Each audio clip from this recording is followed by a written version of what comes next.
ಹೌದು, ಇವತ್ತು ಜನವರಿ 1 ಅಂದ್ರೆ 2026ನೇ ಇಸ್ವಿಯ ಮೊದಲನೇ ದಿನ. ವರ್ಷದ ಮೊದಲನೇ ದಿನ ಆಫೀಸಿಗೆ ರಜೆ ಮಾಡೋದು ಬೇಡ ಅಂತ ಆಫೀಸಿಗೆ ಹೋದೆ. ಜಾಸ್ತಿ ವರ್ಕ್ ಏನೂ ಇರ್ಲಿಲ್ಲ, ಹಾಗಾಗಿ ಕಿಟಕಿ ಹತ್ರ ನಿಂತು ಆಚೆ ನೋಡ್ತಾ ಇದ್ದೆ. ಆಚೆ ನೋಡ್ತಾ ಇರ್ಬೇಕಾದ್ರೆ ನನ್ ಕಣ್ಣಿಗೆ ಈ ಚಿಕ್ಕ ಮಕ್ಕಳು ಆಟ ಆಡ್ತಿದ್ದ ಕಣ್ಣಿಗೆ ಬಿತ್ತು. ಅದನ್ನ ನೋಡ್ತಾ ಇದ್ದಿದ್ ನನಗೆ Republic TV anchor Ranjith Shiriyara ಸ್ವಾಮಿ ಕಾಲ್ ಮಾಡಿದ್ರು.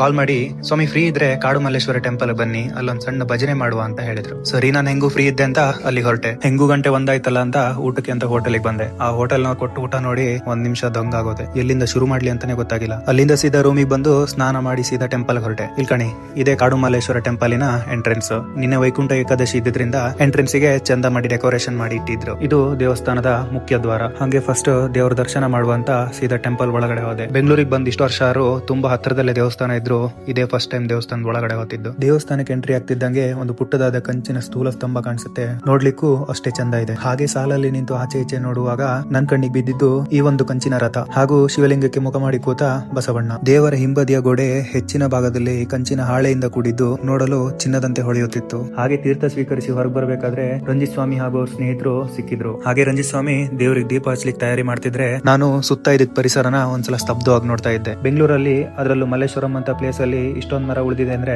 ಅದಕ್ಕೆ ಈ ದೇವಸ್ಥಾನನೇ ಕಾರಣ ಅಂತ ಮನಸ್ಸಲ್ಲಿ ಅನ್ಕೊಂಡು ಭಜನೆಗೆ ಹೊರಟೆ. ಬರ್ತಾ ಒಂದು ಪುಟ್ಟದಾದ ಮೈಕ್ ಮತ್ತೆ ಸ್ಪೀಕರ್ ಹಿಡ್ಕೊಂಡ್ ಬಂದಿದ್ರು. ನೋಡ್ಲಿಕ್ಕೂ ಕ್ಯೂಟ್ ಆಗಿತ್ತು. ನೋಡಿ, ಇವ್ರ ಹೆಸರು ಸಂಪತ್ ಅಂತ, ಇವರು ಕೂಡ ನಮ್ ಜೊತೆ ಜಾಯ್ನ್ ಆಗಿದ್ರು. ಹಾಗೆ ಮೊಬೈಲ್ ನ ಒಂದ್ ಕಡೆ ಇಟ್ಟು ಭಜನೆ ಶುರು ಮಾಡಿದ್ವಿ. ಶರಣಮಪ್ಪ ಶರಣಮಪ್ಪ ಶರಣಮಪ್ಪ ಸ್ವಾಮಿಯೇ, ಶರಣಮಪ್ಪ ಶರಣಮಪ್ಪ ಶರಣಮಪ್ಪ ಸ್ವಾಮಿಯೇ. ಬಾಳಿನಲ್ಲಿ ನೊಂದವರ ನಿನ್ನ ನಂಬಿ ಬಂದವರ ಪವಳೆ ನೀನು ನೀಗಬೇಕು ಅಯ್ಯಪ್ಪ. ಶಿವನ ಕೇಶವನ ಅಪರೂಪದ ಸುತನಾಗಿ ಉಳಿದು ಬಂದವನೇ ಶರಣಮಯ್ಯಪ್ಪ. ಶರಣಮಯ್ಯಪ್ಪ ಸ್ವಾಮಿ ಶರಣಮಯ್ಯಪ್ಪ.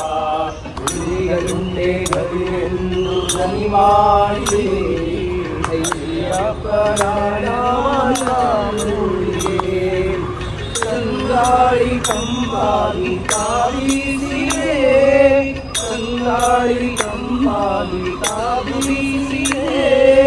ಅಯ್ಯಪ್ಪನ ಹುಡುಗಿ ಮನವೋಡಿದೆ, ಅಯ್ಯಪ್ಪನ ಹುಡುಗಿ ಮನವೋಡಿದೆ.